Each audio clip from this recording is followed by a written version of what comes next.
Welcome to ArbChat, a virtual interview series featuring global thought leaders in international arbitration.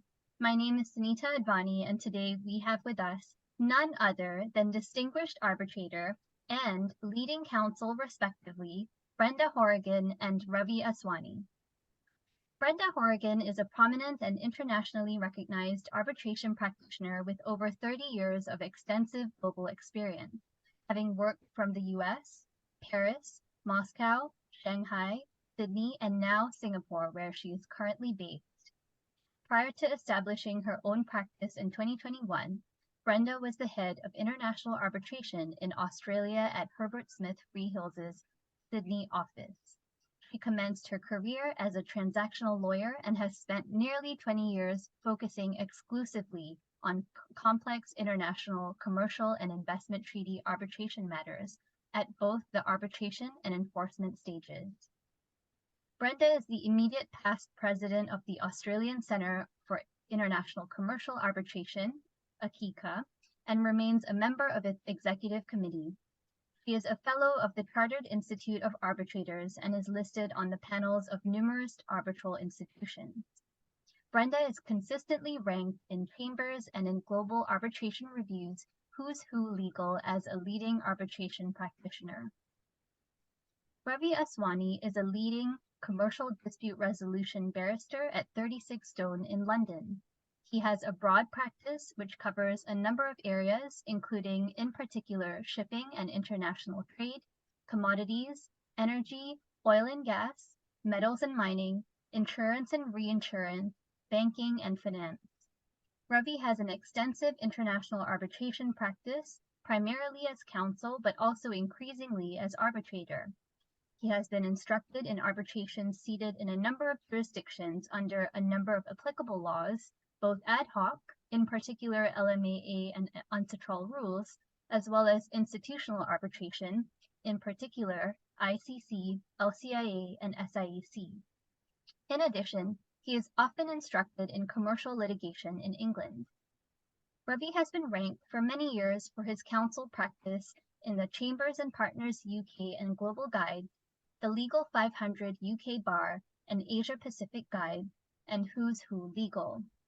He is a member of the Chartered Institute of Arbitrators and is a UK delegate to the ICC Global Commission on Arbitration and ADR.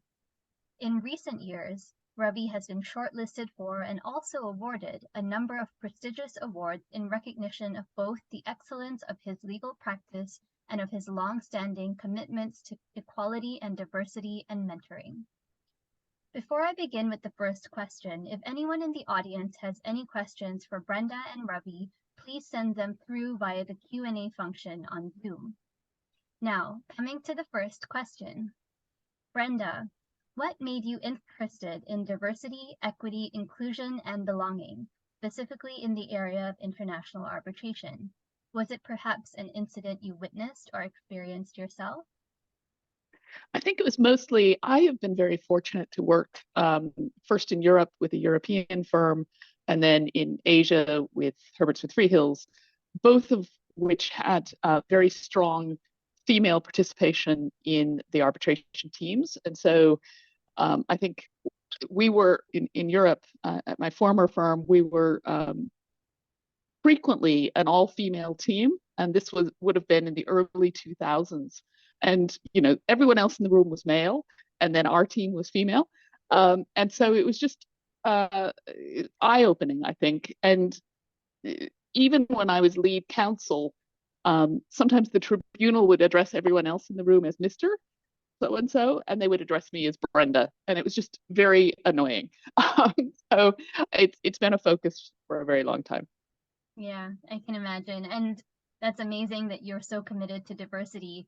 Now, Ravi, why is diversity important in international arbitration, and why should key decision makers be looking to promote diversity? What benefits does diversity bring, and have you seen these benefits yourself in the workplaces that you are or have been in? Thanks for that question, Sunita. So I think broadly, this question can be answered by looking at two different strands of reasoning. which I'm going to call optimization and legitimacy.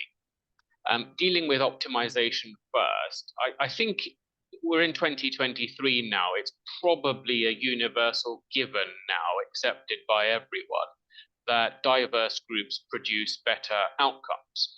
And so however individually perceptive and brilliant people in a group may be, if they are all of a very homogeneous background, then it's been proven by study after study that that does increase the risks of collective blindness. And anyone who's interested in reading about this fascinating topic further, I thoroughly recommend to you a book called Rebel Ideas by Matthew Syed. And he, in this book, very persuasively sets out why the cognitive diversity of any group is necessarily increased by demographic diversity. And he means diversity there in its broadest sense. Teams with an array of diverse experiences tend to have a richer, more nuanced understanding of their fellow human beings. And the hypothesis he puts forward and defends in this book is that diverse teams are able to genuinely work together and question their leaders to produce the best decisions. And he has a fantastic example of this, which I can't go into too much detail today because I know we have limited time and there's a lot to get through. But he very starkly says that he thinks the attacks of September 11 could have been avoided if the CIA's recruiting policy at the time did not result in a very, very homogenous group of recruits, all white, all male, all Anglo-Saxon, all Protestant Americans. And he expresses the view, and is backed up with interviews and other material he has, that that homogeneity set the CIA up for a big failure when it came to understanding the threat that Osama bin Laden posed. They just didn't understand how this disheveled man broadcasting from a cave in Afghanistan wearing very simple clothing under his combat fatigues could possibly present a threat to the greatest power in the world. They just couldn't believe it. He interviews an insider at the CIA, and they said, well, we didn't take seriously this man squatting around a campfire.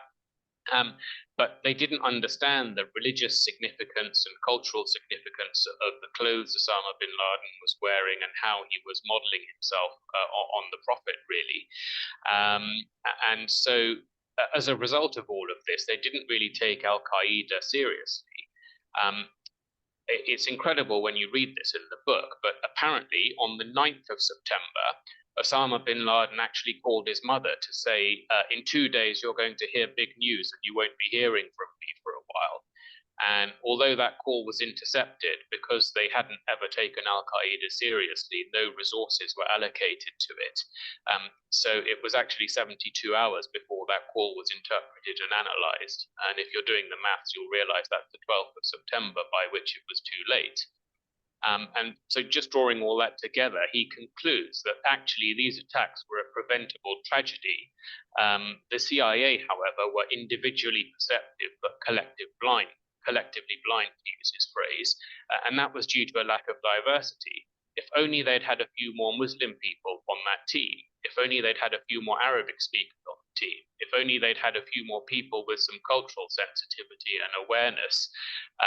Now, that's a very extreme example, but I hope it illustrates the point to everyone that there can be a collective group issue if everybody has exactly the same background and brings that same background to the table for any exercises or tasks or cases in our case.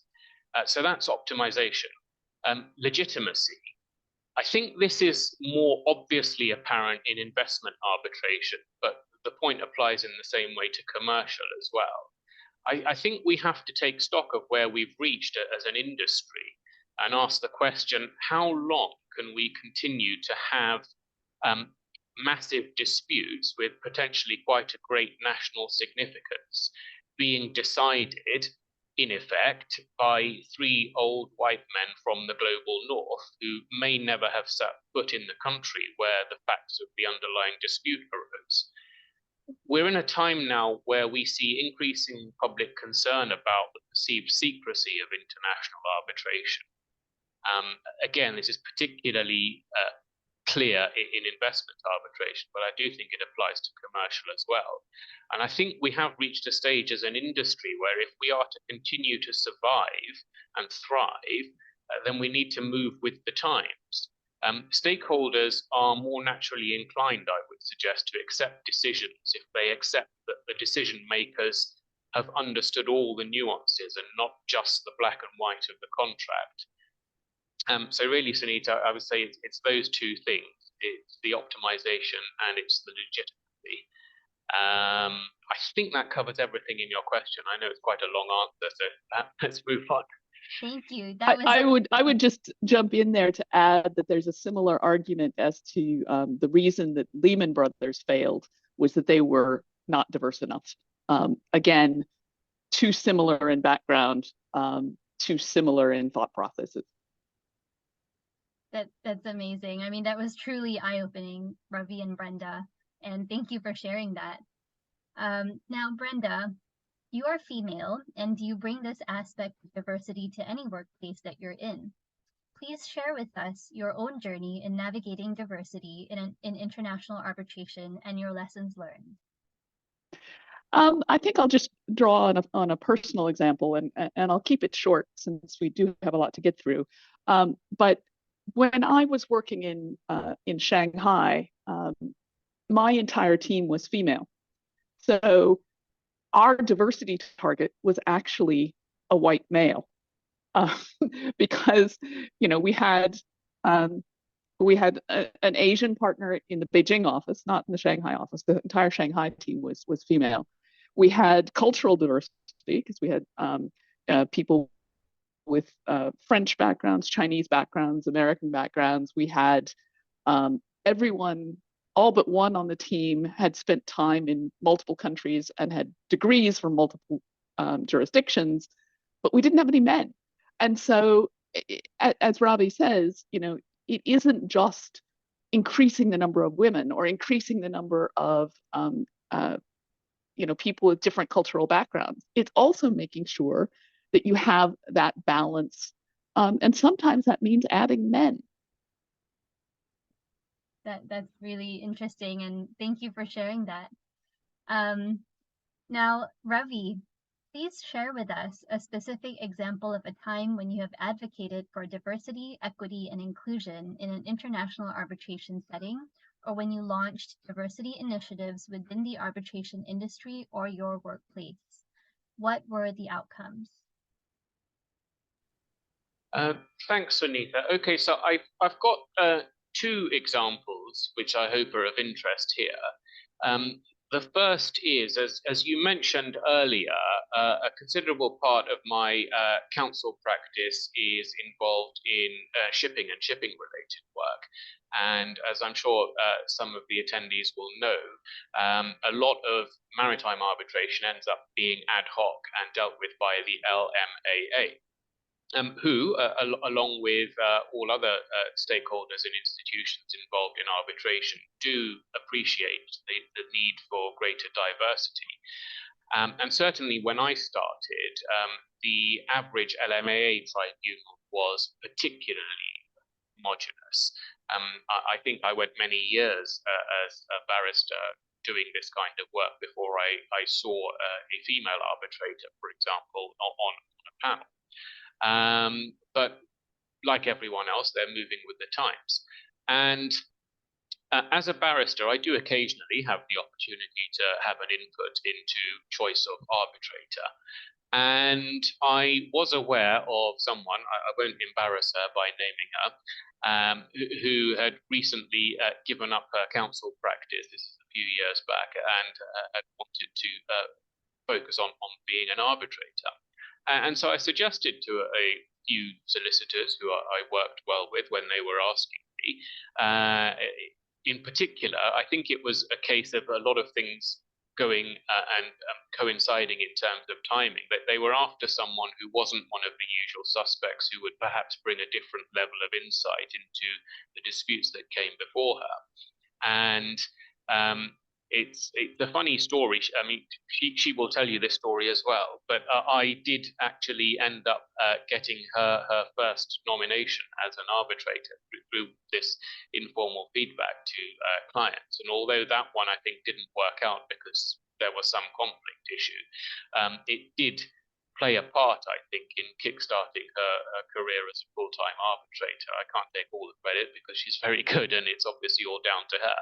But I'd like to think I played a small part in getting her started, helping to increase her prominence. And now she's doing very, very well and doesn't need any such assistance from me.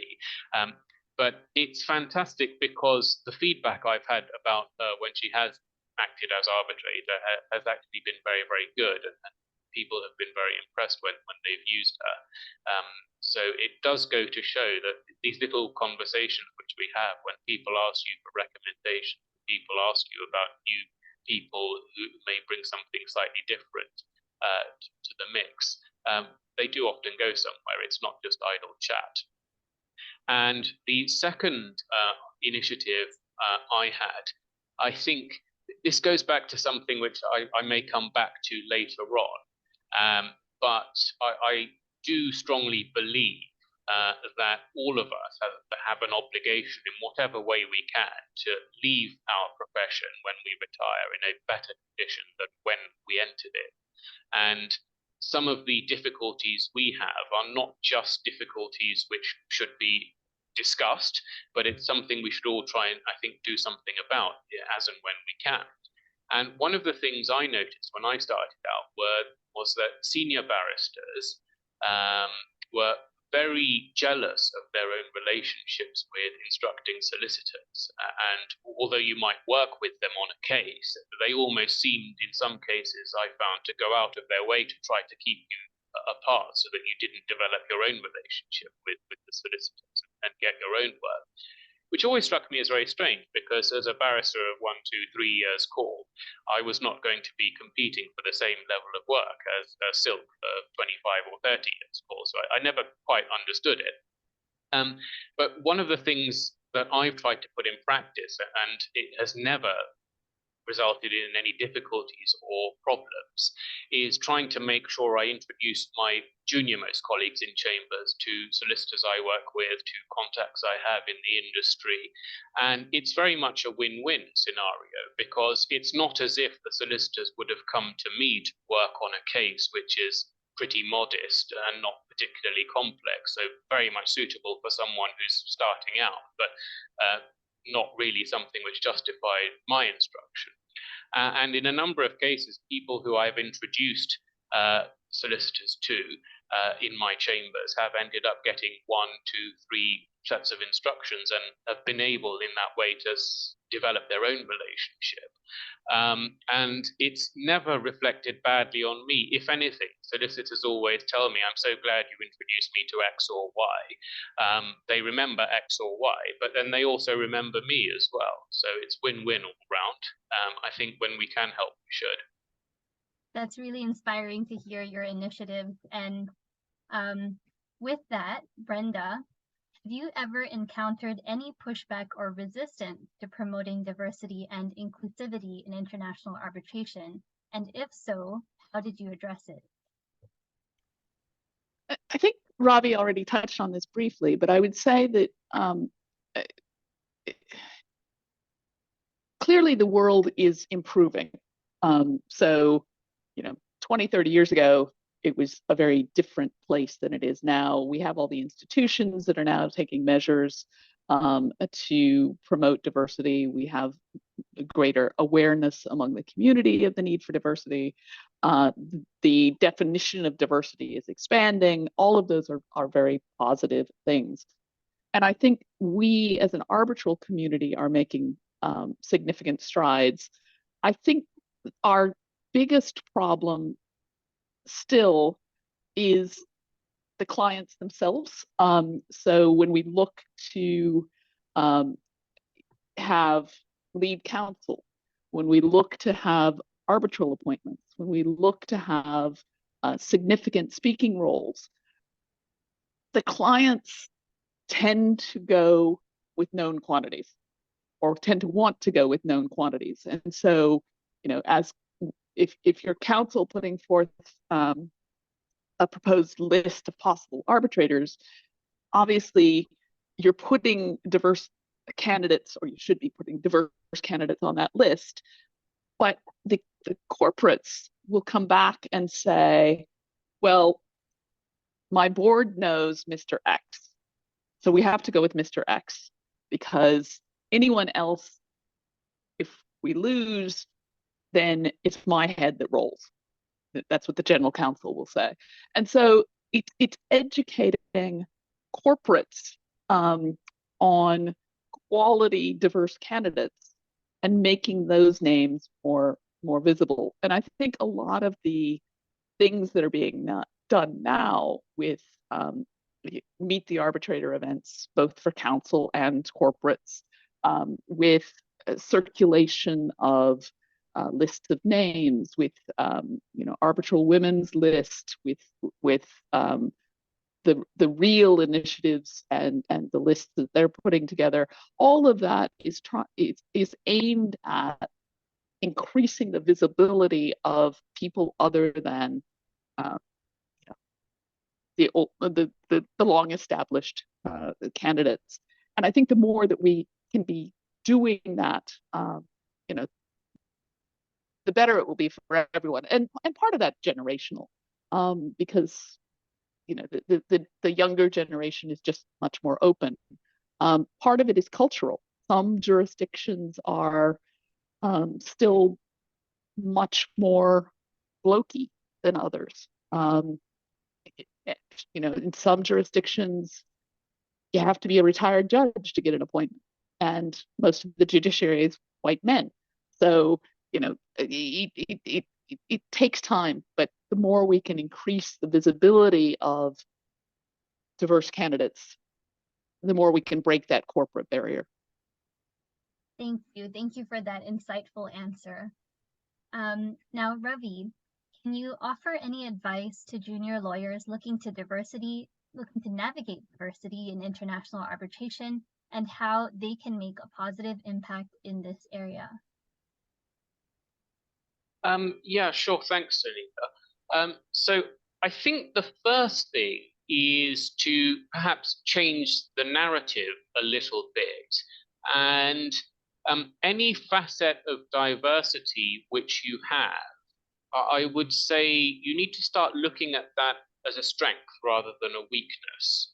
And strengths are things we should all develop, and to be brutally frank about it, not be ashamed about selling ourselves on the basis of it. Let's think about some concrete examples. I think linguistic skill are the best example. If you speak a language which is the language of a jurisdiction or a group of people who are increasingly becoming involved in disputes and arbitrations, this is something which you should be marketing yourself for. Obviously, there is a fine line to tread. You don't want to become known as a one-trick pony and suggest that your linguistic skills are compensating for your deficiencies as a lawyer. Obviously not. But these are things which, all things being equal, can sometimes be the difference between an instruction going down a particular route, whether it's to a firm or whether it's to a particular team within that firm.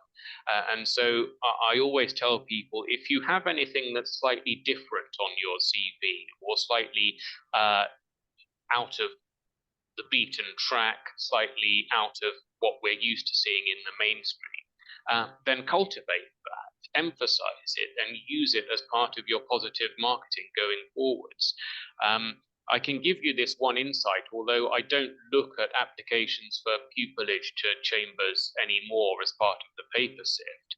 It's dealt with by more junior barristers. I remember many years ago looking at these, and the top 10 to 20% of candidates, the way the English bar recruited, at least back then, were very, very homogenous on paper. It was almost like looking at an identikit CV. And I think part of that is the bar's fault, because back then we were portraying a very clear image of what the bar saw as the ideal candidate.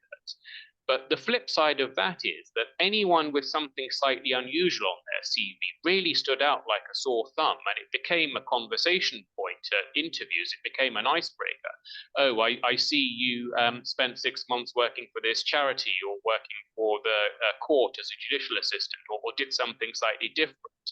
And like I've said, anything like that which distinguishes you from everybody else is a massive strength and not a weakness. And so within reason, we should all be trying to play to our strengths. And the other thing I would say is it's never too early to start developing a name and a personal brand. Now, obviously, the more junior you are, the more you have to tread carefully, but even then, I think it can still be done. Social media is a wonderful thing. I'm not here to advocate for any particular network, but as you all probably know, I'm a big fan of LinkedIn, and that is a great place where you can really start developing some traction, as long as you're posting with reasonable material and not too frequently, but not too infrequently. I mean, all these things that are details which I think you'll eventually find a balance on, but it's a very good thing to be involved with, just to increase your prominence and your name. And the final thing is, we've talked about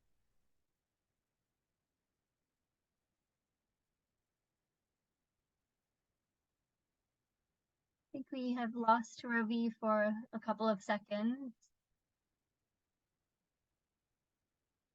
back. Are you back now? Yeah, we can hear you yes. now. Okay. Okay, sorry about that.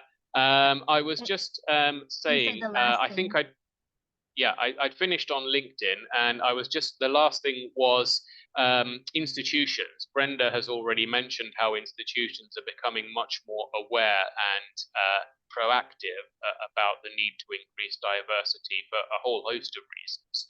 That translates particularly to the young branches, most of which are free to join. That, I think, is a very good thing to try to get involved with if you're a junior practitioner. Offer your services to your local branch, whether that's a local Chartered Institute branch, whether it's a very young arbitration practitioners branch in your city. There are others as well. And I do think that they are only too happy if you offer to help out at conferences, or to effectively help out with the website or articles in the newsletter, just curating things like that, helping out with their LinkedIn feed. These things are very, very gratefully accepted. And you never know, it's the beginning of a relationship, it's the beginning of your networking with your peers. And I've seen many, many times that journeys which begin with small steps like this do end up going somewhere special. Thank you for that really great advice. That's something I'll definitely keep in mind, and I'm sure everybody watching will as well. Brenda, how can key decision makers such as employers, arbitrators, and arbitral institutions work to promote an inclusive and respectful culture for all international arbitration lawyers, regardless of their diverse backgrounds and experiences? I think Ravi touched on a key component of this earlier in the context of a different answer, which is that those of us who are more senior need to be making sure that those who are with whom we work who are more junior are getting opportunities. And so whether it's allowing a junior lawyer to do a bit of the advocacy, whether it's allowing junior lawyers to sit in on client meetings and just hear how they go, taking them along to client sessions. For those of us who are arbitrators, working with juniors as tribunal secretaries, as assistants, or just mentoring. So I think that there's a lot that we can and should be doing to help those who are, more junior, of whatever background. men, women, ethnic, um, uh, you know, financial diversity. It's all important, but the more we're giving people a leg up, the better it is for the community, and to be perfectly honest, for us as well, because you know, any help and assistance that a junior gives someone more senior helps the senior too. It's not just altruistic. So thank you for that wonderful message to key decision makers. And this is, something that I have seen that you've practiced. You've certainly been an incredible mentor. So thank you. Now, I'd like to read out a list of hypothetical situations, and I'd be grateful if you could share with our audience, and in particular, the junior lawyers navigating diversity, some strategies for dealing with these situations. So the first situation, I'll put that to Brenda. You are a female associate working at a law firm, and one of the male partners at the firm treats you unfairly and, in particular, frequently belittles and berates you in front of colleagues and clients. He frequently undermines your suggestions in meetings, takes credit for your ideas, talks over you, and publicly humiliates you for your lack of experience. He frequently makes inappropriate and sexist comments about your appearance and abilities, including using expletives, leaving you feeling humiliated and degraded. There's a lot packed into that question. I think first and foremost, stand up for yourself. If it can be difficult as a junior to tell a partner that they're behaving inappropriately, but saying, I'm sorry, please don't speak with me that way, is a nice, polite way to get your point across. And document, keep a journal or a record or something for yourself, so that if it continues, you can go to HR and point to specific instances of misbehavior. And I know, juniors often think that going to HR doesn't do any good, but I know of several partners who have been fired for this kind of behavior, even big rainmakers. And so it actually does make a difference. Also, reporting to HR means that there's a record. And the next, if the partner is doing it to one junior, they're probably doing it to more than one junior. And if there are reports from 2, 3, 4 people, that's much more powerful than a report, just kind of a bland report from one person.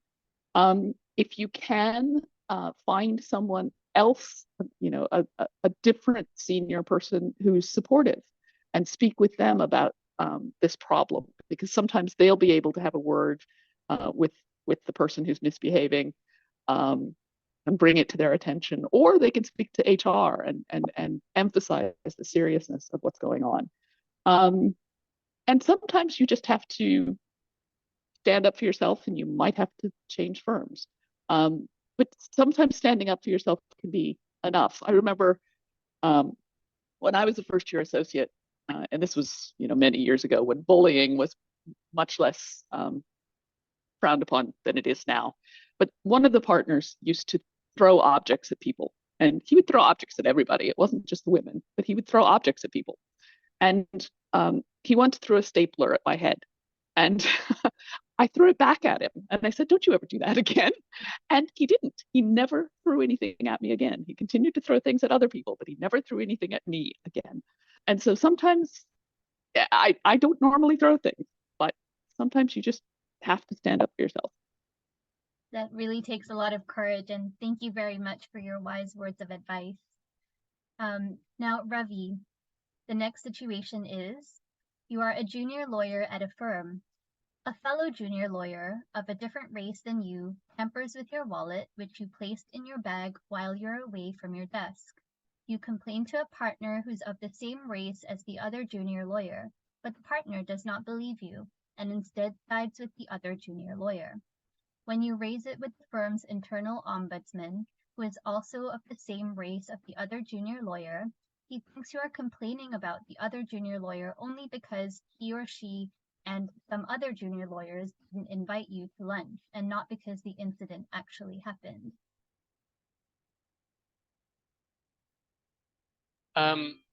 Thanks, Sunita. So I think that the biggest takeaway I have from what Brenda just said is that you have to stand up for yourself. I would 100% endorse that. But what standing up for yourself means and what it looks like, it can be very different depending upon the nuances of the situation you find yourself in. Similarly, I would say the first thing to do in this scenario is to start keeping detailed records about this. That's important for a number of reasons. Firstly, I think it helps you get an accurate record of what actually happened at the time if you force yourself to produce it in writing, because your memory of what happens a year after the event will be hazy. And I'm sure everyone on this call has done reading around the topic of how the memory of witnesses of fact in arbitration can become much worse with time. And without wanting to lie, as human beings, we naturally remember certain things with a greater degree of emphasis, and so can convince ourselves of a narrative which may not be quite how objectively it actually played out at the time. So it's a good discipline, I think, to reduce it into writing. Speak to HR, as Brenda has already mentioned on the first scenario. This may be happening to other people, and the act of reporting, when it becomes a series of reports from a number of individuals, can be much more powerful than a single report from one person.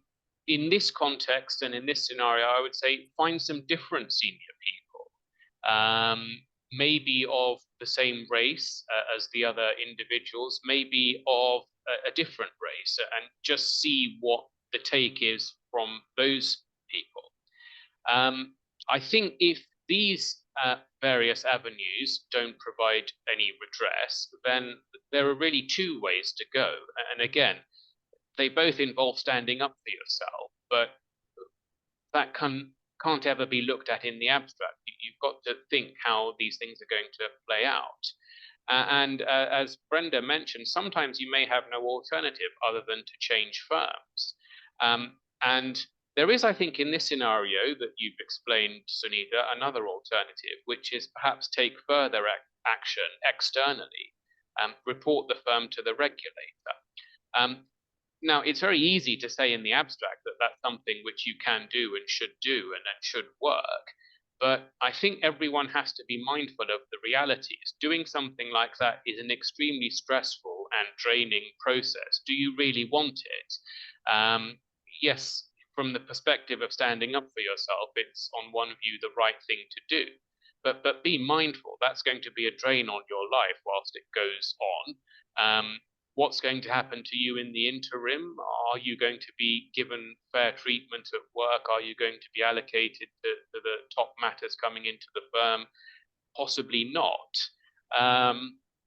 So I would say if you're keen on staying at that firm, if you want to make change and make positive change and make sure that the next person coming in doesn't experience the same thing, there are options available to you. But I don't think anyone should ever go charging into the nuclear type options without having a clear idea of what that's going to mean. And frankly, sometimes we're becoming more aware now about the importance of looking after our own mental health and well-being. This may be a fight you just don't want, especially at a relatively early stage in your career. If you're genuinely not appreciated where you are, think about maybe moving to somewhere where you might be more appreciated.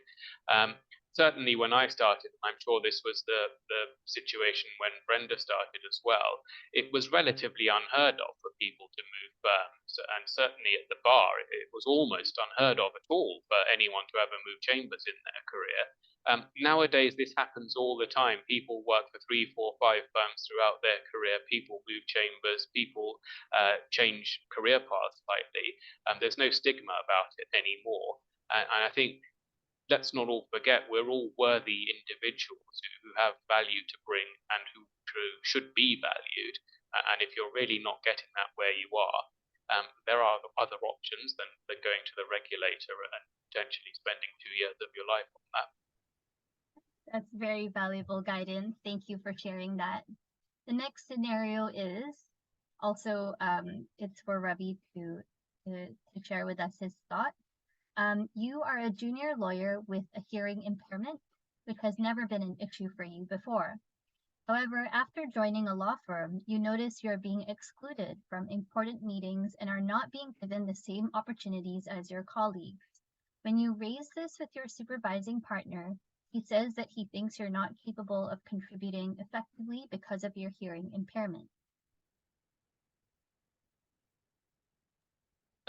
Thanks for that, Sunita. I think this is one which is increasingly going to be seen in practice.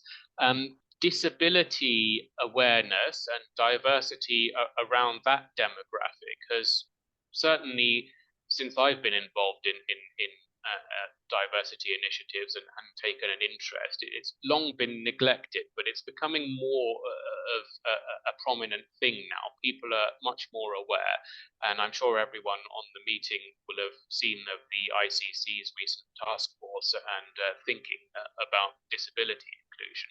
So it's very much a hot topic.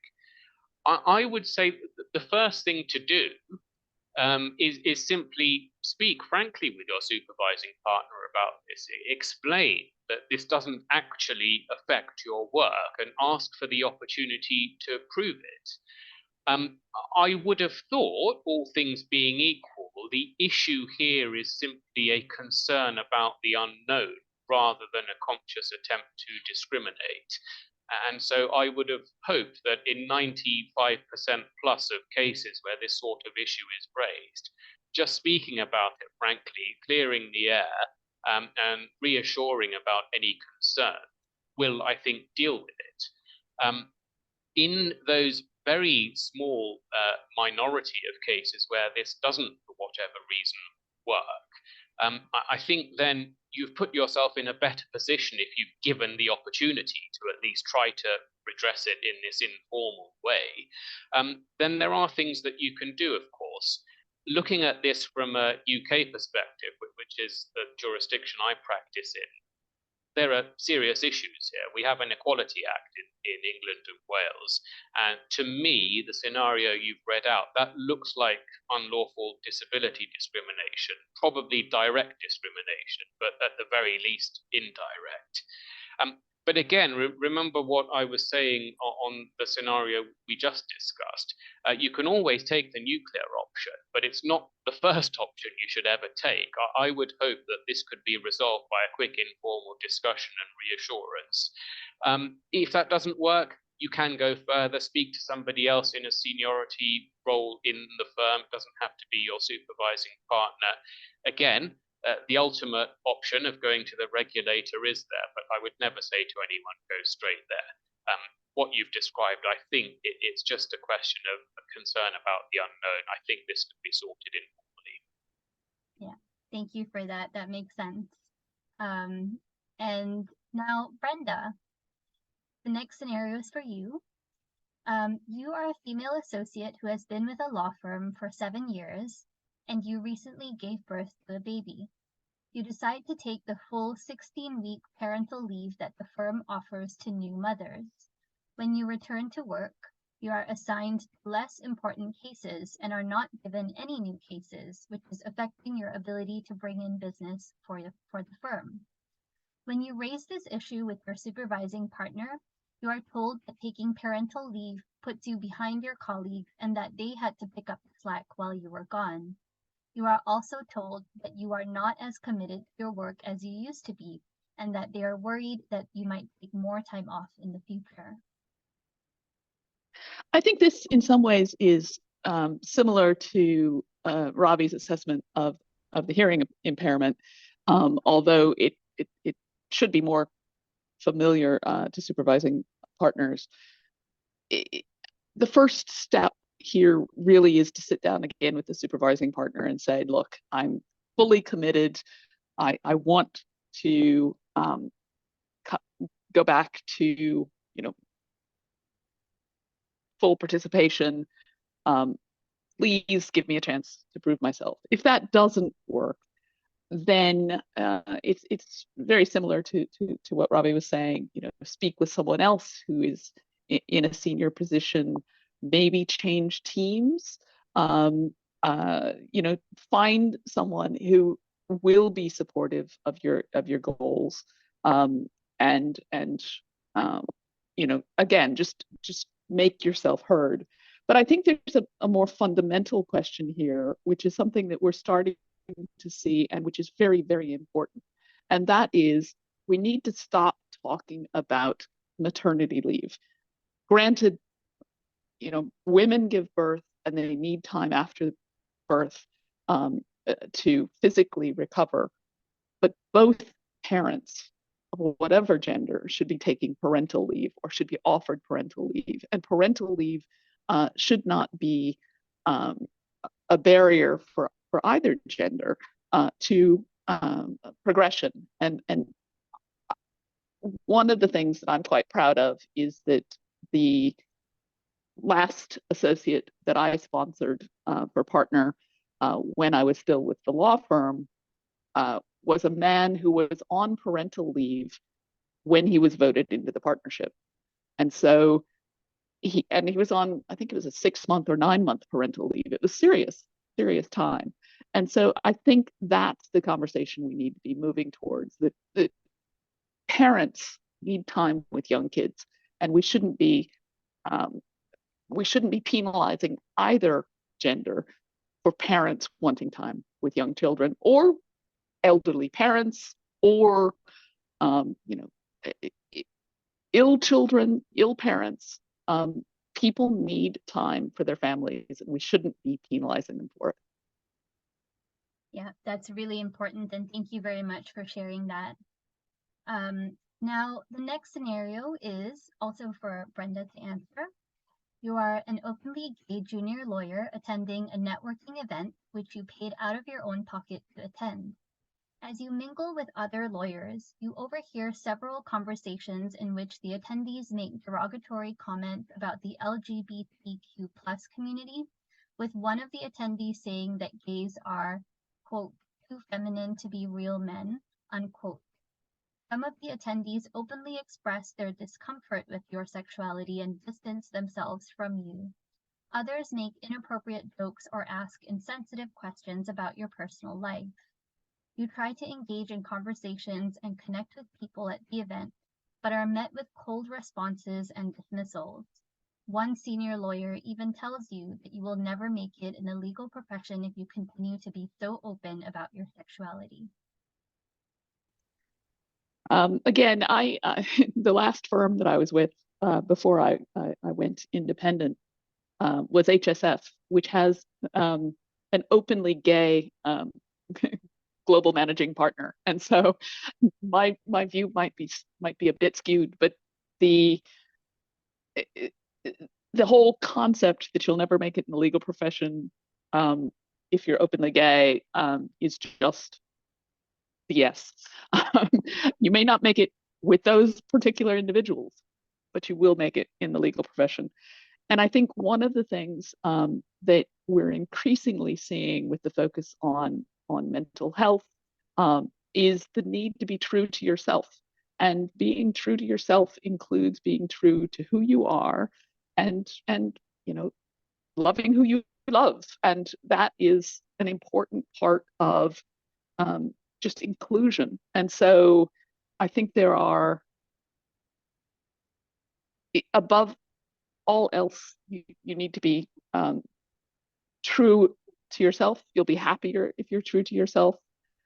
If that means that you have to change firms, or heaven forbid, you know, change jurisdictions, because there are still some jurisdictions that are difficult, that may be what you need to do. But there are lots of places out there where this is not an issue. That's really insightful. Thank you for sharing that. Now, Ravi, the next scenario is for you. Your law firm has weekly Friday night drinks in the office, serving both alcoholic and non-alcoholic drinks.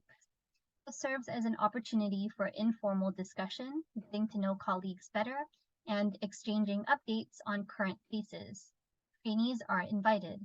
Your trainee does not drink himself and has no issue with others drinking in his presence. He observes a holy day on Fridays, though, and likes to return home promptly on Friday evening. He confides in you that he is concerned that his non-attendance at Friday night drinks may affect his retention prospects and his career progression. Your firm has a pre-agreed line to deploy in this scenario, which you state in response, the effect of which is to seek to reassure him that absence or presence at this event is irrelevant in relation to retention or career progress. However, you form the clear impression that your trainee does not believe this, and frankly, you have serious misgivings about it yourself. Would the response be any different if your so let's start with that scenario, and then would the response be any different if your trainee likes to return home promptly on Friday evening, because that is the day he collects his children from their after-school club, and that family time is very important to him?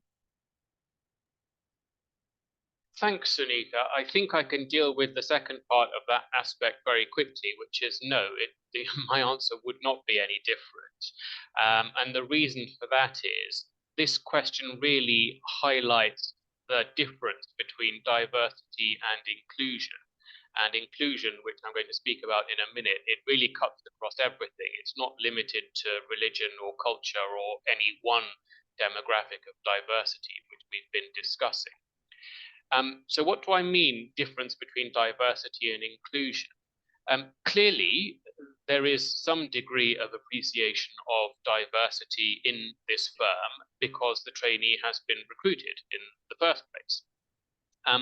But one of the things which you have to start thinking about when you move away from diversity for sake of diversity and inclusion is to make sure that everybody who becomes a member of the firm is given similar experience, similar opportunity, and a similar sense of belonging.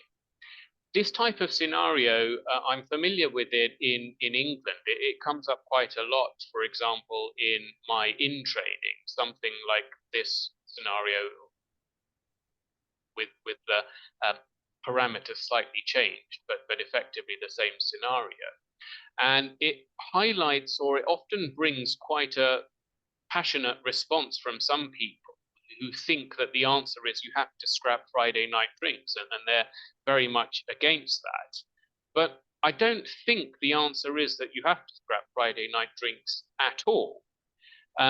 You do need to think about what opportunities there are, though, for colleagues to mingle and exchange ideas and have discussions in this way. So without there necessarily being any right answer you can prescribe to everybody, there are, I think, a couple of things you can think about. Firstly, does this have to happen every week? And I'm not saying it shouldn't, but it may be that once a month would be more valued by everybody because they'd make more of an effort to attend, and you'd get a better turnout than if it was the default happening every week.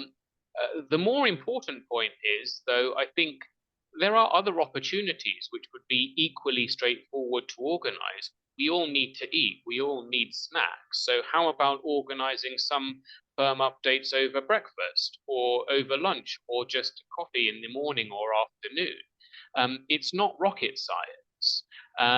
But I do think that it requires a bit of thought to navigate an institution away from historically what may have been the norm and the only thing offered, just to having a bit more of a range, which means that anyone who, for example, wants to leave early on Friday for whatever reason is not disadvantaged because they could, for example, attend the monthly Tuesday lunch that the firm organizes or something similar.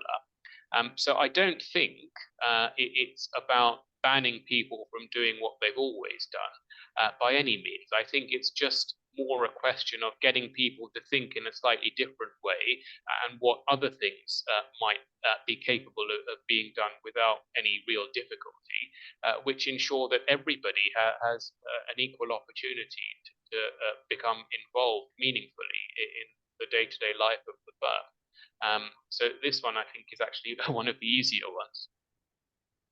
Thank you for sharing that. That was really very interesting indeed. The next scenario is for you as well. So you are a junior lawyer from a family of means who is assigned to supervise a trainee. The trainee comes from a modest socioeconomic background. One day, the trainee comes to you and breaks down in tears, saying that earlier that week, a senior associate called him low class, and that his university degree was the equivalent of toilet paper because it wasn't as elite a university as his other colleagues. The trainee confides that he feels he does not belong and that he is not good enough for the practice of law. Okay, so this one, there are some parallels, I think, here with the scenario we looked at on disability earlier on, in that socioeconomic diversity, a bit like disability, is a demographic of diversity which is not necessarily obvious from looking at someone. There are some facets of diversity which are pretty obvious if you're just looking at someone. Race, for example. Even then, there always, I would say, a risk of unconsciously stereotyping. But at least there is some physical sign in some cases that there may be diversity considerations to have. Now, disability and socioeconomic diversity are probably different in this respect because it may not necessarily be obvious that someone has a particular socioeconomic background. And I have to say, certainly in this jurisdiction, the bar is becoming much more aware of this type of demographic and the need to make sure that people are given an equal opportunity to become members of this profession, whatever background they have come from. Although the example might seem a little bit extreme, it's one I've seen and heard happening. And so it's quite pertinent, I think. I think in the scenario itself, the first thing to do is to reassure the trainee they've been recruited by the firm, and that will necessarily have involved a very stringent competitive recruitment process. So clearly, they are very, very good, otherwise they wouldn't have got as far as they have. And reassuring them of that is something which can sometimes get lost in our desire to press the nuclear button. But I think that's the first thing to do in this type of scenario. Secondly, I would say speak to someone more senior. I mean, looking at the dynamics here, it's a trainee, you are a junior lawyer, and it's a senior associate, so possibly someone of a similar standing or slightly more senior standing than yourself.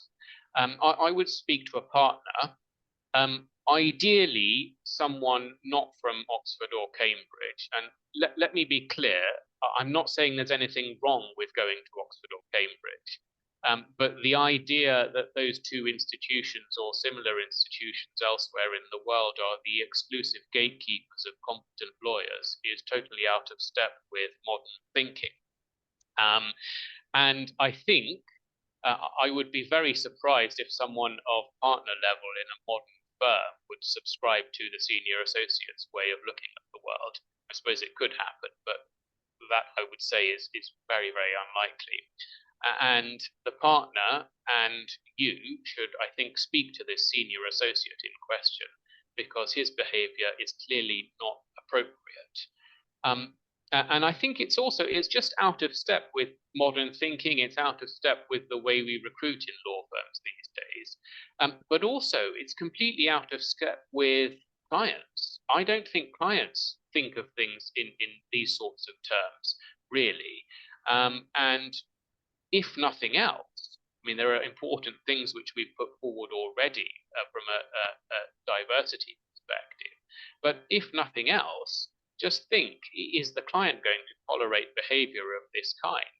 They are not necessarily wed to any particular firm. It's a very competitive marketplace out there. And we can't have loose cannons like this senior associate in your example saying outrageous things like this because the clients will then just move their business elsewhere.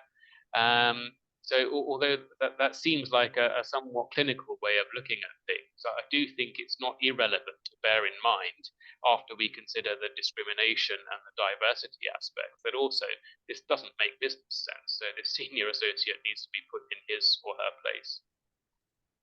Can I just jump in and add one tiny thing, which is in the interview lunch, if you have one, be aware that not everyone is maybe as multicultural as you are, and maybe not everyone knows how to use chopsticks. So, or whatever.